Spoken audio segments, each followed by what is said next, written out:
Alhamdulillah, wassalatu wassalamu ala Rasulillah wa ala alihi wa sahbihi wa man walah, wa ashhadu an la ilaha illallah wahdahu la syarikalah, wa ashhadu anna Muhammadan abduhu wa rasuluh, amma ba'd. Maka setelah kita mengetahui ayat yang sangat dicintai oleh sahabat yang agung Abdullah ibnu Mas'ud dari surat An-Nisa, di alinea yang pertama, innallaha la yaghfiru an yushraka bihi. Sungguhnya dengan tegas Allah mengumandangkan, barang siapa yang mati dalam keadaan kesyirikan, belum bertobat atasnya di dunia, maka Allah akan memasukkan kepada api neraka, dan Allah tidak berbasa-basi dan mengampuni dosanya sehingga forever in hell, kekal di api neraka. Maka di alinea ayat di surat An-Nisa ini, wa yaghfiru, maknanya dan Allah masih mengampuni, maduna zalika, ismun isyarah zalika kembali kepada lafaz di alinea yang pertama kesyirikan. Innallaha la yaghfiru an yushraka bihi. Allah tidak akan pernah mengampuni dosa orang yang melaksanakan kesyirikan. Maka di sini, dan Allah masih mengampuni bagi mereka para pendosa besar yang mati dalam keadaan su'ul khatimah, mati dalam keadaan the last destination, dalam keburukan. Seperti seorang muslim yang mati mencekik botol dengan mirasnya, mati, maka ini su'ul khatimah. Atau seorang pelacur mati di atas ranjangnya di hotel, atau seorang pemakan riba dari bankir yang mati dalam keadaan memakan riba, dan seterusnya, mempunyai su'ul khatimah, mempunyai dosa-dosa yang besar dan belum bertaubat, dicabut nyawanya dalam keadaan bermaksiat kepada Allah dengan dosa besarnya. Di sini yang dicintai oleh Ibnu Mas'ud adalah toleransinya. Apa kata Allah? Wa yaghfiru ma duna dzalika liman yasha. Dan Allah masih bisa bertoleransi dengan mengampuni dosa-dosanya. Maka di sini akidah ahli sunnah wal jamaah meyakini bahwa barang siapa seorang muslim yang melaksanakan salat, bersyahadat asyhadu an la ilaha illallah, melaksanakan arkanil Islam, tidak pernah melaksanakan kesyirikan, namun mencintai dosa-dosa besar, mati dalam keadaan dosa besar, belum taubat atas dosanya, dicabut nyawanya dalam keadaan dosa besar, maka bagaimana keadaan orang ini? Di dalam ayat ini dijelaskan, dan ini yang menyebabkan Ibnu Mas'ud mencintai ayat ini, lebih dia cintai daripada dunia dan seisinya. Dari sikap toleransi Allah di dalam alinea yang kedua ini, apa itu? Selama tidak melaksanakan kesyirikan, bisa jadi Allah mengampuninya. Maka kita simpulkan, di manhaj ahlu sunnah wal jamaah, keyakinan kita ahlu sunnah wal jamaah, bahwa orang yang meninggal dalam keadaan dosa besar dan dia masih seorang muwahhid yang menyembah hanya straight to Allah, dalam ibadahnya diberikan hanya kepada Allah, tidak kepada makhluk yang lainnya, maka tahta masyiatillah, atas kehendak Allah, dua pilihan, dan ini kembali kepada Allah, tidak ada urusan dengan makhluk. Apa itu? Pertama, bisa jadi Allah akan memasukkan dia kepada api neraka dulu. Maknanya Allah tidak ridho atas dosa yang dia lakukan su'ul khatimah, meskipun dia muslim, meskipun dia orang yang muwahhid, tidak pernah melaksanakan persekutuan ibadah kepada selain Allah. Ayo dalil, mana dalilnya? Di dalam hadis yang muttafaqun, yang diriwayatkan oleh Imam Al-Bukhari dari Abi Hurairah, berkata Nabi kita Muhammad sallallahu alaihi wa ala alihi wasallam, "Kullu ibni Adam khata wa khairul khata'ina at-tawwabun." Afwan. "Kullu ibni Adam yadkhuluna ilal jannah ila man aba." Seluruh yang namanya kaum muslimin dari Bani Adam, kullu ummati yadkhulunal jannata illa man aba. setiap umatku pasti akan masuk kepada surga kecuali bagi mereka yang tidak mau dan enggan.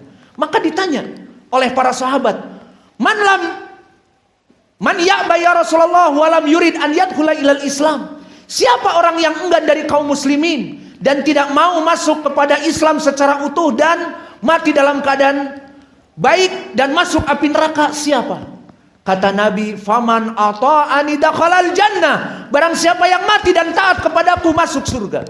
Faman asani faqad aba ay dakhalan nar. Barang siapa seorang muslim muwahhid, menyembah Allah yang esa, ibadahnya straight to Allah, diberikan hanya langsung kepada Allah, namun mati dalam keadaan dosa besar, maka dia masuk api neraka dahulu, meskipun tidak forever in hell, tidak kekal di api neraka, Allah pindahkan kelak ke surganya.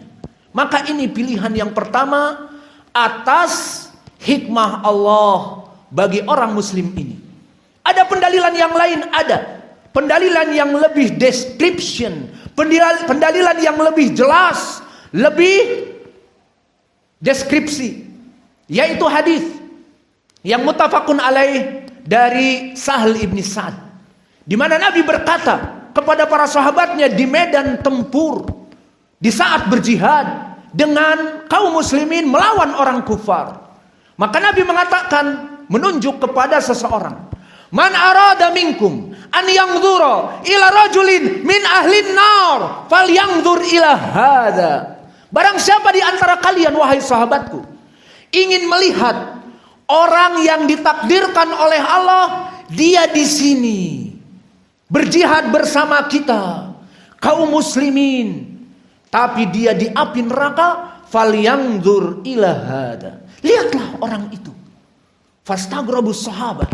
Semua para sahabat terheran-heran. Kenapa orang ini bisa seperti itu?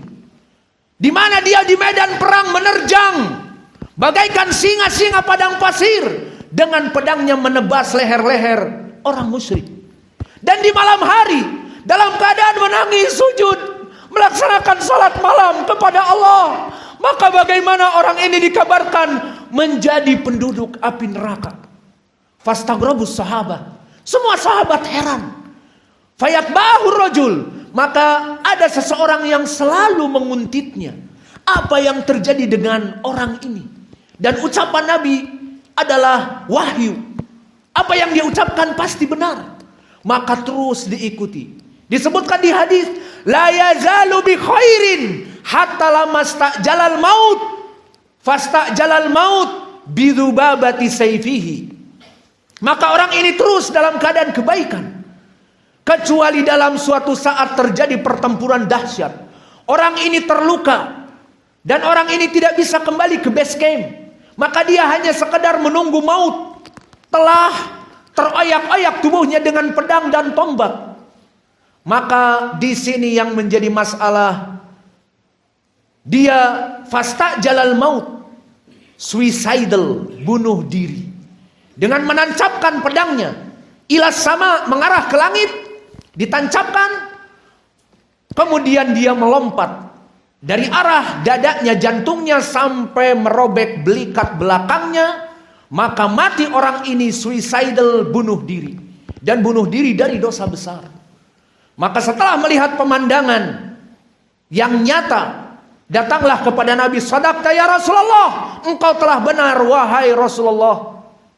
Setelah dikabarkan, maka Nabi mengatakan, innamal a'malu bi khawatimiha, bahwa sungguhnya seseorang itu the last destination, the last voyage, perjalanan terakhirnya dan muaranya di api neraka atau di surga tergantung dari amalan akhirnya, dan orang ini su'ul khatimah.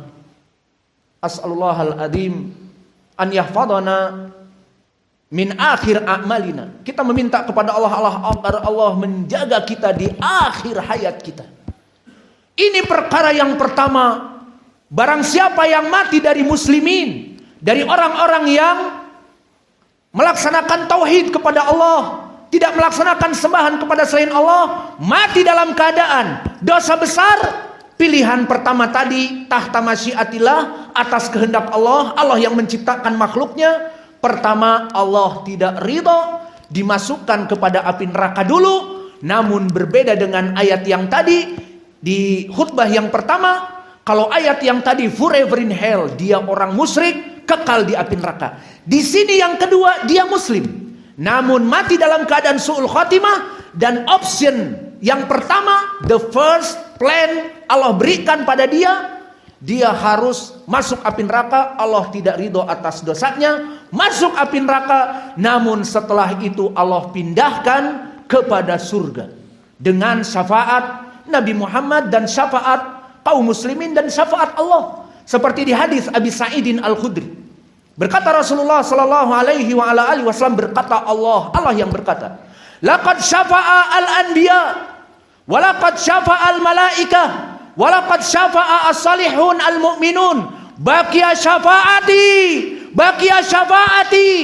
Maka kata Allah telah memberikan syafaat Nabi Muhammad dan para nabi yang lain mengeluarkan kaum muslimin dari api neraka, dan telah meminta syafaat kepadaku malaikat, dan aku izinkan keluar kaum muslimin dari api neraka, dan telah meminta syafaat orang-orang yang saleh di dunia agar kerabatnya orang-orang yang muslim masuk api neraka dikeluarkan.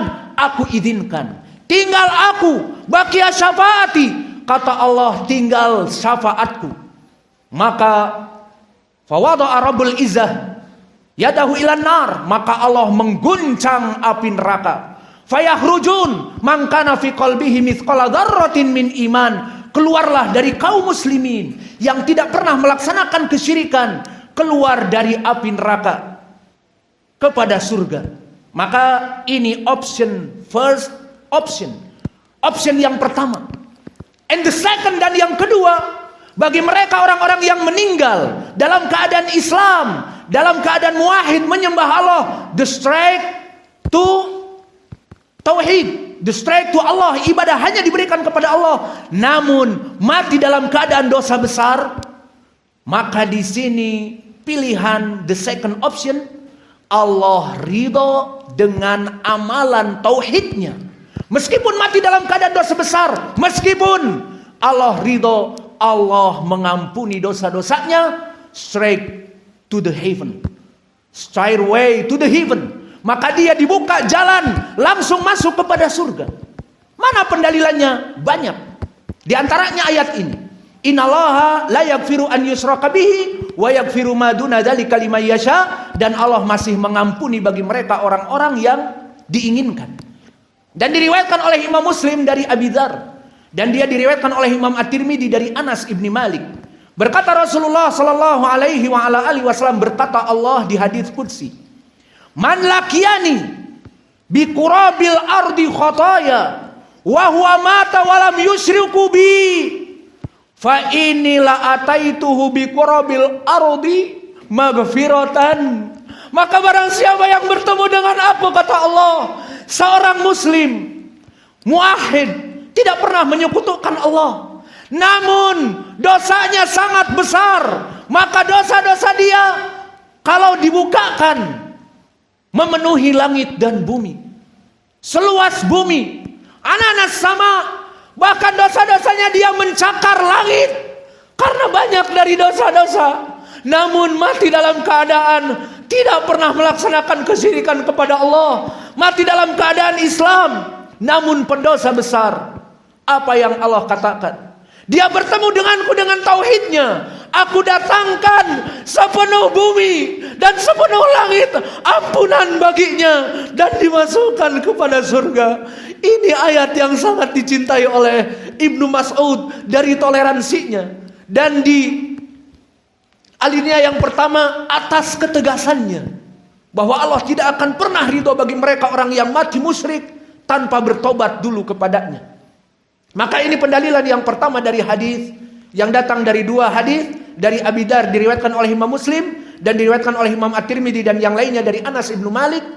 Dan yang kedua, hadis juga yang mana hadis ini diriwayatkan oleh Imam Al-Bukhari dari Ibnu Umar, di mana Ibnu Umar menceritakan dari Nabi, innallaha yadnu ila rajulin yaumal qiyamah Allah mendatangkan seseorang muslim yang mana dia dari kaum muslimin, kemudian dia mempunyai dosa besar, maka Allah faqanafahu, menutupinya dan mengatakan kepadanya dengan berbisik, hal hadhihi min dunubik, ini adalah dosa-dosamu, kamu mengakuinya? Qala na'am ya Rabb, tentu wahai Allah, ini dosa-dosa besarku, diakui oleh orang ini dan ditutupi dari kaum muslimin pada hari kiamat itu. Maka Allah mengatakan, orang ini putus asa dan siap untuk dimasukkan kepada api neraka. Maka Allah mengatakan kepada orang ini, laqad satartuha fid dunya wa aghfiru lakal ana, aku telah menutupi dosa-dosa ini sehingga kamu di dunia semua orang mencintai kamu, semua orang mendekati kamu. Kalau aku bongkarkan dulu di dunia kamu itu apa, dosa-dosa ini kami bongkar, kata Allah, semua orang akan lari dari kamu. Dan sekarang di hari akhirat kamu mengakuinya, aku ampuni dosa-dosa kamu, dan Allah memberikan kitab yang baik kepadanya dan masuk kepada surga. As'alullahal karim Rabbal arsil adim. Kita meminta kepada Allah yang mempunyai ars yang mulia dan luas, an yahfadha biladana Andalusia wal Yaman wa Filistin. Kita meminta kepada Allah agar menjaga negara kita NKRI tercinta, dan negeri Yaman dan negeri Filistin, dan semua negara-negara Islam. Dan yang kedua, kita meminta kepada Allah an yahfadha wulata umurina, agar Allah menjaga pemimpin-pemimpin kami. Wahai Allah, jagalah pemimpin NKRI tercinta ini agar selalu diberikan hidayah, selalu diberikan petunjukmu, sehingga undang-undang yang mereka buat sesuai dengan Al-Quran dan Sunnah, sehingga kami rakyat yang taat kepada pemimpin kami, atiullah wa atiur rasul wa ulil amri minkum, kami taat kepadanya dalam keadaan taat kepada pemerintah yang adil. Dan juga kami mendoakan kepada diri-diri kita, Allahumma rzuqna rizqan halalan thayyiban mubarakan fih, Allahumma rzuqna ilman nafi'an, wa Allahumma taqabbal minna min a'malina. Maka kita memohon kepada Allah, Allah memberikan rizki-rizki kepada kami, dan Allah memberikan kepada kami dari ilmu-ilmu yang bermanfaat, dan Allah menerima amal